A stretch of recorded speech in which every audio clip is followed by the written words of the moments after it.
Okay, so we are back to Sabina's plan. It's really important that you go ahead and know these basic plans. So when you look at something like that and you don't see a transept, more often than not, it's going to be a basilica. Okay? Once you start getting transepts, then that usually started with the Romanesque and the Gothic. Not always, but pretty much. Okay, so the other thing in the video that we saw yesterday was the wooden doors. That's not necessarily going to be part of the AP exam. I still think it's a good idea to know this. The wooden doors have the oldest surviving depiction of the crucifixion. So important to kind of have a context for all of this. So then we move on to San Vitale, which we just watched the video. And as we've already said here, we've got, it's a center plan, and they're using new columns, and they've got lots and lots of mosaics. So when you look at either the plan or the building, you can kind of see that it is a central plan, and obviously that makes it pretty obvious.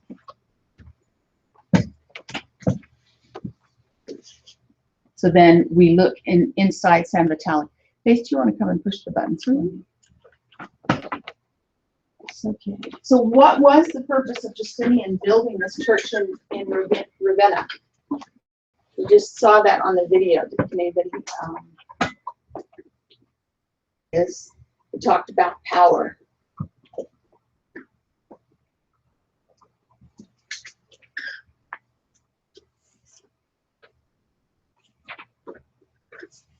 Okay, so we know that Justinian took Italy, including Ravenna, back from the Ostrogoths, and that it was really important that they reimpose Byzantine power on Ravenna, and so this church was built in part because of that. Okay, and you'll notice that images of Christ continue to start looking older and older. The first ones we saw in like the church or the catacomb of Priscilla, and then even the mausoleum that we saw yesterday. Christ is looking pretty young. He's still looking pretty young in this one, but they're starting to age him a little bit. And that's because they started focusing on his power and omnipotence as opposed to his teaching, shepherding, and performing miracles. And the video described very well what was going on in this scene, so we don't need to cover that again. Okay, so notice the style changes here. Moving away from naturalism to stylized figures. So what does naturalism or classicism mean when we're referring to figures? Sky, what do you think that means? I don't know. Okay. So think about the Greek sculpture that we've looked at. Think of Polycletus's work, you know, the spear bearer. What do we notice about that? Izzy, go ahead and describe the spear carrier for us, the Greek sculpture. Her idealized form. Okay. And doesn't really acknowledge the audience that he's kind of turned away. Like you can admire him, but he's not going to acknowledge it. Mm-hmm. So, but as far as how realistic would you say that sculpture was, as far as looking at the fact that human beings have muscles, they have form? Would you say that's pretty natural looking compared to, say, this? I guess. I mean, he's kind of like the ideal. He is the ideal, but he's really highly formed. Think about even the figures in the Alexander mosaic, how there was form to those faces, you know, and there was real emotion in those faces. So that was still pretty naturalistic. Does that make sense? So in a classic or naturalistic sense, something's going to be portrayed very realistically, as opposed to when we look at these. In the video, they talk about how they are almost floating. and how we're not seeing a lot of form in the drapery. Remember the wet t-shirt, the very clingy drapery that showed the form of Nike extremely well. And now we notice how things are more, have changed, and they're not focusing so much on the naturalistic qualities of a human. So understand that as things move into the Middle Ages, the depiction of a human being goes from being very naturalistic to being more stylized. The College Board is really big on transformation and change, and how things, as time goes by, things are changing. So in either content or context of these images, you're going to want to spend some time talking about how flat things are, how it's done in a more stylized manner. It's more outlined. You can see, if you were to look at the face close up, that the features have been pretty much outlined.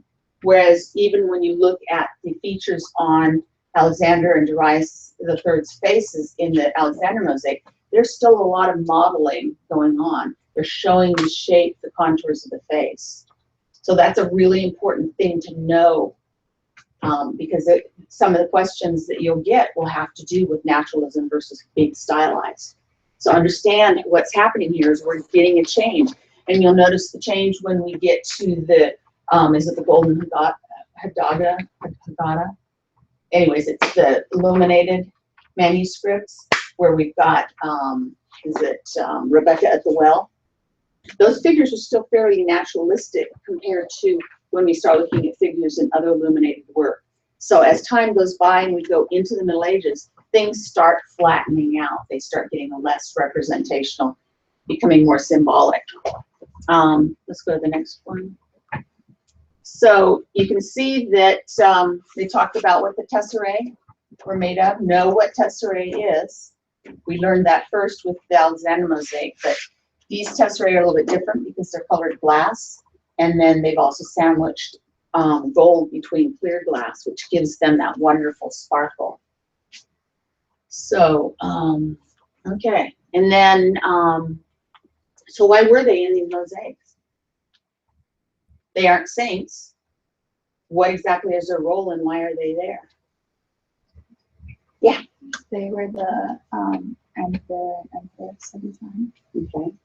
And so there's a clear distinction between the church in the West and the church in the East. In other words, Orthodoxy, at least during the time of the Byzantine Empire, the emperor was not divine, but they would put a halo around him as well as his wife because of the authority that they felt God had given them to rule the empire, both religiously as well as, the secular government. And so that's why they are depicted in a church looking essentially divine. The Orthodox did not believe they were saints, but they did believe that they were given their authority by God. And in the West, it is the same, but the church and the state, or the secular rulers, were a lot more separated in Rome, and then when we get into France, Germany, and England. So, and they both had interesting beginnings. He was a peasant. She was an actress and a prostitute. And she turned out to be a very good wife to him. They were very devoted to each other, and she was pretty smart. There was, just before the Hagia Sophia was built, there was a huge riot in Constantinople where he was ready to flee. And she says, no, we have to fight back.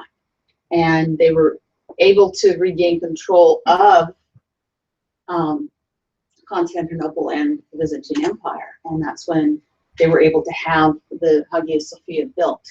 Okay, so let's look very quickly. I've got this posted on Classroom, and you need to know this, especially for the quiz. I'm not going to make you read this, although it is very interesting, but it's basically talking about pendentives, which we've already seen for the first time. Where? We were just talking about it. Anybody remember? Hagia Sophia, but we saw pendentives in the catacomb of Priscilla. It was more decorative at that point. But you can see two ways that you can put a dome on top of a square-like shape.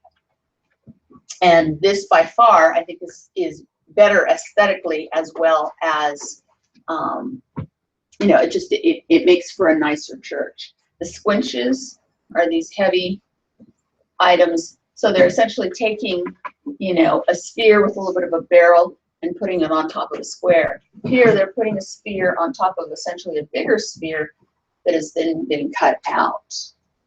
So that's the differences between the pendentives and the squinches. Okay, go to the next one. Okay, so this kind of gives you a little bit better idea here. This form comes from West Asia. So they found, you know, you will see it in mosques and that sort of thing. The dome rests not on a drum like the Pantheon. So you guys understand that the Pantheon is not just a sphere that's sitting on top of the ground. Pantheon was a dome on a drum or a cylinder, whereas the Hagia Sophia is actually sitting on top of, if you want to go back one, sitting on top of a dome that has had its sides sort of chopped off. Okay, go back. Okay, so, you know, you got these spherical or rounded shaped pendentives, and are structurally, the skeletal remains a lower and larger dome. So you can kind of see that it was a bigger dome, and then they kind of cut the four sides out from it. And so from which the crown and four semicircular arches have been notionally cut away. So we're just kind of cutting those away. So does that kind of make sense on the support system for the Hagia Sophia? Okay, next one. Okay, so we've already talked about how it's a central plan combined with the basilicate plan. So I love what the textbook had to say about this. It says that the plan was surprisingly simple, a large rectangle enclosing a square space, at the corners of which there are huge piers to carry the dome. It looks as if the halves of San Vitale had been pulled apart and a domed area placed between them. And I thought that was a really cool progression of how we started with that round, you know, plan of San Vitale, and how they kind of cut it in half and kind of pull it apart. Okay, next one. So there you go. There's the pendentives in the actual Hagia Sophia, and they of course had artwork on those. So it's a transitional element, it enables a dome to sit on the walls. And Khan Academy, in one of their essays, talked about how it was a mystical building. The fabric of the building denies that it can stand by its construction alone. And a lot of eyewitnesses shortly after it was built would come in and say, how did they build this? How did they get it so tall when they have all of these cutouts? Because at that time, everybody expected it just to be solid walls holding up, you know, the mass. And here this thing was, you know, we don't see it as delicate compared to some of the buildings we've been in. But for that time, incredible. All right. All right, so take a look at this. Can you see how they ripped off? Which order is this? First, we read this. No. So you can see how they still have these small spirally thingies, which I can't remember the technical name. So spirally thingies is a good answer on the quiz if you forget to. Okay, so the deep carving style, and we kind of saw this a little bit in San Vitale, where they went ahead and made a new capital, and they also did that intricate carving. And they found samples on the grounds of this. So basically what they did is, this is not, you know, lace that's, you know, been carved and put all the way around. They just carved in deep enough to cast those big shadows. But this is still pretty solid. But it gives the appearance of being really light and airy. So, you know, everywhere we look, the stone virtually is denying its ability to do the work that it must do. The important point is that the decoration suggests that something other than sound building technique must be at work in holding up the building. So they're tapping into the mystical idea that when people come in, they think it's ethereal and heavenly because it's defying gravity and able to hold up things that, you know, they're having a hard time comprehending. So let's move on to the next one. So then we move on to the Great Mosque of Cordoba. Sorry, I have to get my water bottle. Okay, so this kind of takes us back a little bit. How many of you, we talked about this yesterday, how many of you remember who the Moors were?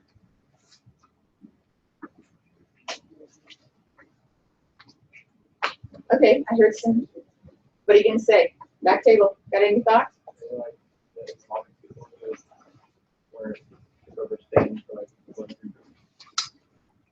Yeah, from about 700 to 1100. Okay, so this is one of the oldest structures still standing from the time that the Muslims ruled the Iberian Peninsula, which would include both Portugal and Spain, as well as a southern part of France. Okay. Built by Prince Abd al-Rahman I, he attempted to recreate the grandeur of Damascus in his new capital of Cordoba. So the first dynasty that ruled the Iberian Peninsula for the Muslims had their base in Damascus. Then that family fell out of power, and this guy came in and was able to conquer quite a bit of the Iberian Peninsula. So this was built when? Has anybody done a snapshot on this? Yeah? Okay, because it is on the first sheet. The reason we're talking about it is because it's in Europe and it was converted to a church.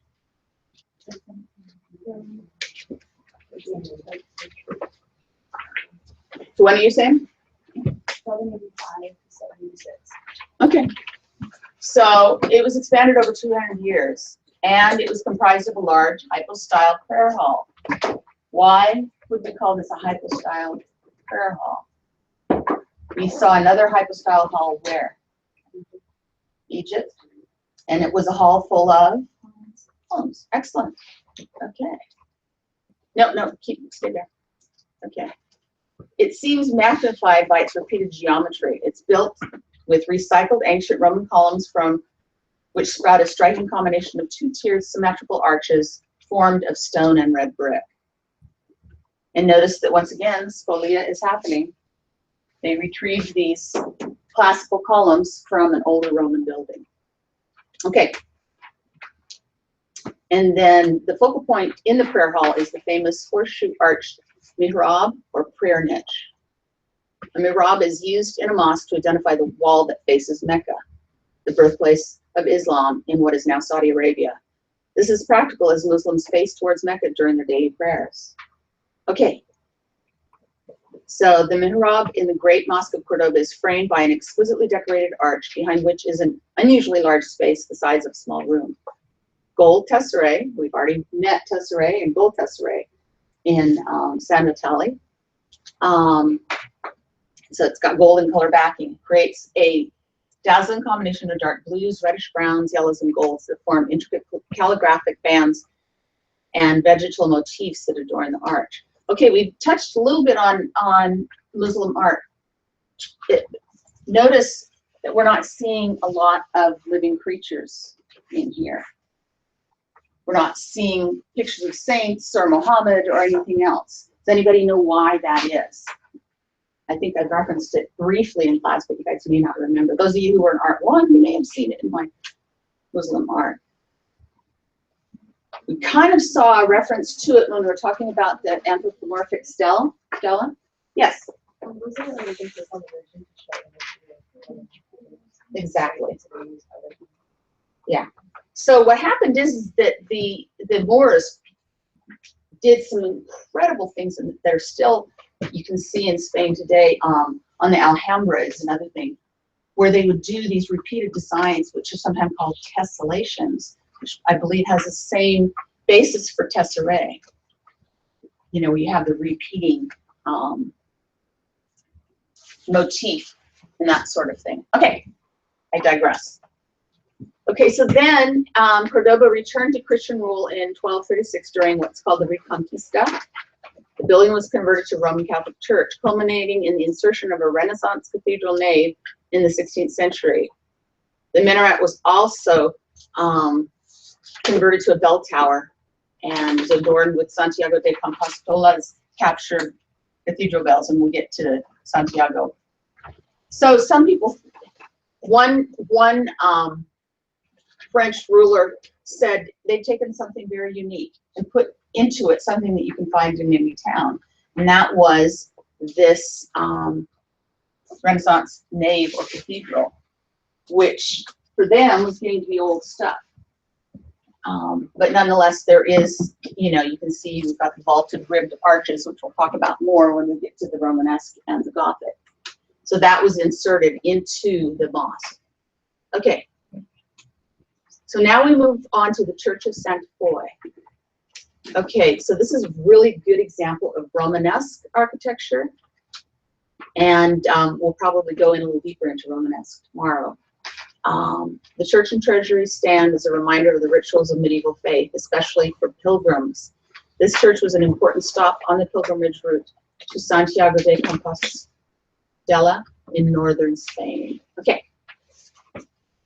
So now we're starting to see what's called the transept. So you can see that we have the long nave and aisles left over from the Byzantine style of church, but they've added the transept. And it's what some people will call a cruciform plan. So it takes the form of the cross. But it supposedly it also helped control the crowds of pilgrims. Pilgrims could enter the western portal and then circulate around the church toward the apse in the eastern end. So we've got our aisles. We already know about aisles, right? Know about naves. Know about the apse.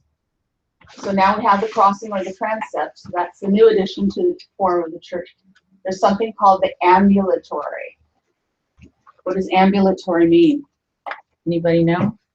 Anybody done anything remotely medical?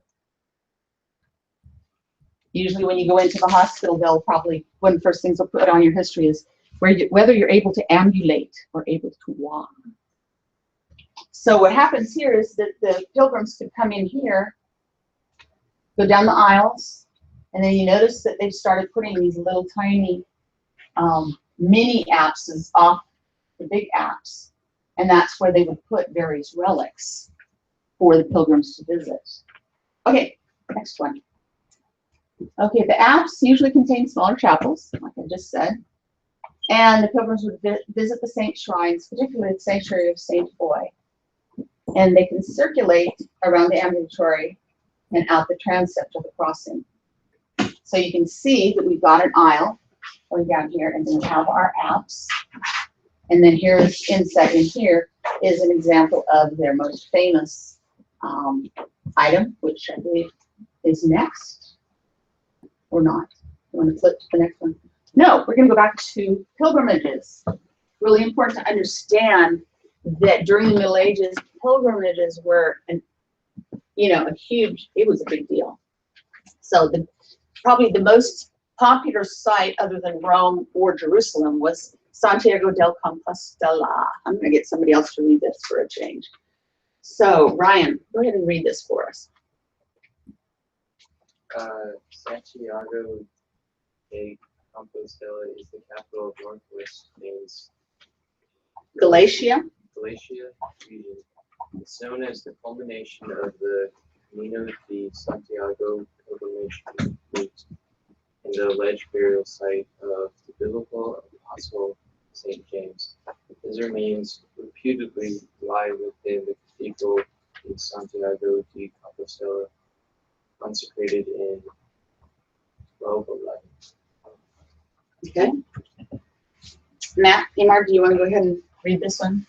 Sure. The Catholic Church employs a system of rituals to atone for temporal punishment due to sins known as penance. According to this system, pilgrimages were a suitable form of expiation for some temporal punishment, and they could be used as acts of penance for those who were guilty of certain crimes.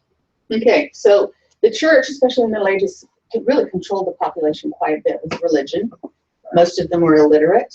If you had done some serious crime, you might be sentenced to do a pilgrimage. And we're talking about a 1,000-mile journey to a very remote place in Spain. So the Church of Santa Foy was along this route. Okay, next. Okay, so the Church of Santa Foy, you can see that it has a tympanum over the entrance. And is a tympanum the same as a lunette? Somebody want to look that up for us? Let's find out if a lunette and a tympanum are the same. In the meanwhile, this is pretty common in the Romanesque churches. You've got, this arched arch over the doorway, central entrance.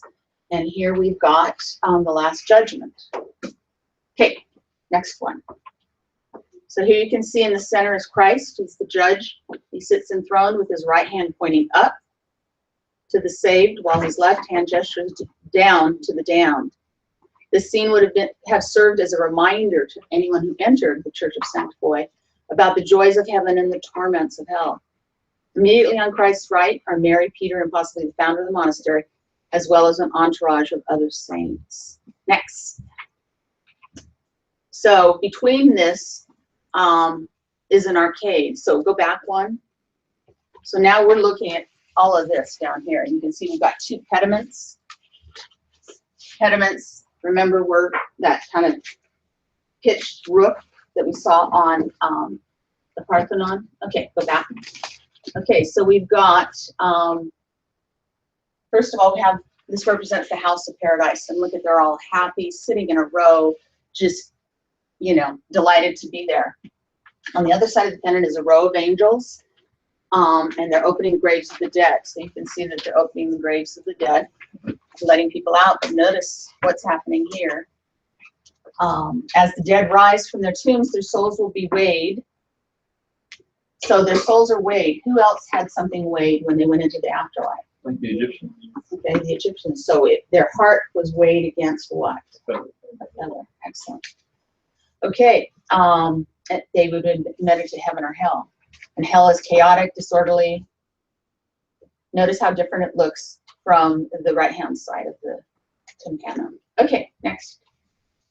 Okay, and then as the dead rise from their tombs, once again, their souls are weighed. So hell, very chaotic. And here we've got another panel of a gluttonous man being hung upside down. We were all gluttons yesterday. Well, you were. I wasn't. I didn't eat any of those. And then another one, a rich man is having his clothes stripped off of him. So, a lot of the big sins at that time were gluttony and wealth. But yet most of the people were pretty poor. And if they got a really decent meal, they might have to go repent for being gluttonous, which I think is pretty silly. Okay, excellent. Okay, so now we look at what I think is the coolest thing about this church, and it's the reliquary. Anybody know what a reliquary is? We referenced it a little bit in class, but we haven't talked about it a whole lot. But this will come up again, I believe, in African art and a few other places. Anybody want to just wake up and tell me what they think a reliquary is? Yeah, it would contain a sacred relic. So it could contain the ashes or the bones of the saint, or reputed bones of the saint. A lot of people made a lot of money selling true pieces of the cross. The thumb of St. James. The cloak of St. Mary, which is we'll be looking at when we move to Chartres. Okay, so Santa Foy, or Saint Faith, at the age of 12, she was condemned to die for her refusal to sacrifice to pagan gods. She was therefore revered as a martyr, someone who has died for their faith. Now, what's interesting to me is that all this talk about sin and going to hell and gluttony and other stuff, the monks in Conquise, I think that's how you say it, the town where Santa Foy is, they stole this reliquary of Santa Foy in order to attract more wealth and visitors. So they stole it from another religious site, which to me is so. But relics were extremely important to a church. It would bring pilgrims and wealth to small isolated towns like Conquise. Okay, next. Okay, so travelers would pay homage to St. Foy by donating precious gems to the church. It's covered with agates and amethysts, crystal, carnelians, emeralds, garnets, hematite, jade, onyx, opals, pearls, rubies, sapphires, topazes, antique cameos, and intaglios. So what does that tell us? All these different types of gems. What does that tell us? First of all, that these people wanted to donate to the church, but not every one of those kinds of gems came from that local area, which tells you that pilgrims from all over the known world would come and bring what they had, so that you would have, you know, opals and pearls probably from, you know, the Saudi Gulf fires, probably somewhere in Northern Europe. Not okay. Her face, which stares boldly at the viewer, is thought to have originally been the head of a Roman statue of a child. So, what is the reuse of older materials and new forms of art called? Yeah. This is not only practical, but made the object more important by associating it with the past riches of the Roman Empire. Okay, is that the last one? Okay, so you can all wake up now. Or if it's mainly about Christian churches, and that's what the quiz will be on. And what time do we have? All right, so you guys can work for the next, looks like 20 to 25 minutes.